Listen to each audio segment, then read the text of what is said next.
Chapter number 8, Controlling a Flow Chart by Poonam Gandhi. What we will discuss about in this chapter? Meaning. What is the meaning of controlling? Controlling is related to the comparison of actual output with standard output what you set in the planning. Planning में आपने सोचा कि 1000 shirts बनानी है, मगर आपने कितनी shirts बनाई, कितनी भी बनाई होंगी, 1000 बनाई होंगी, 900 बनाई होंगी या 1100 ज्यादा बनाई होंगी या कम, उसको और आपने जो 1000 सोचा था उन दोनों चीजों को कंट्रोलिंग क्या होती है, उन दोनों चीजों को कंपैरिजन करना.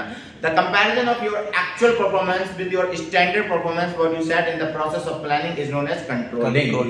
कंट्रोलिंग का scope nature. Controlling is a goal oriented process, controlling is continuous function, controlling is pervasive, controlling is backward and forward. What is the relationship between controlling and planning? This is very important. What is the relationship between controlling and planning? Without controlling, planning is nothing. Both planning and controlling are backward and forward. Planning create a objective, provide a objective to the controlling. Planning में हम क्या करते हैं, एक objective set करते हैं और उस ऑब्जेक्टिव का फायदा कहाँ पर मिलता है, कंट्रोलिंग में मिलता है. क्योंकि कंट्रोलिंग में क्या होता है, उस ऑब्जेक्टिव से कंपैरिजन होता है. Now number 4 is planning is related to future, what controlling is related to past. आप क्या करोगे, दिस इज द प्लानिंग, आपने आज तक किया क्या, that is the controlling.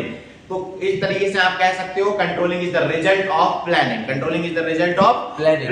Now we will discuss about the process of controlling. What is the process of controlling? OMA-CACF. OMA-CACF. O is the setting of an objective, M for measurement of performance. आपको first step होता है एक objective set करना, जो कि आप planning में कर चुके होते हो.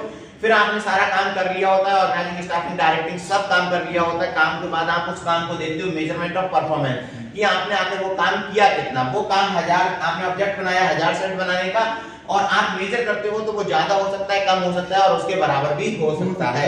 आप मेजरमेंट ऑफ परफॉर्मेंस करते हो, फिर मेजर कर लिया और एक ऑब्जेक्ट बना लिया, उन दोनों चीजों को क्या करते हो, कंपेयर करते हो, कंपैरिजन करते हो. कंपैरिजन के बाद आपको पता चलता है या तो आपके पास पॉजिटिव वेरिएंस आता है या तो नेगेटिव वेरिएंस आता है, जिसे आप फेवरेबल डेविएंस और एडवर्स डेविएंस भी बोलते हो.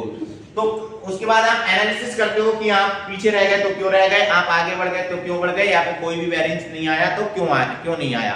उसे एनालाइज करते हो. एनालाइज के बाद आपको पता चलता है कि इस चीज की कमी रह गई.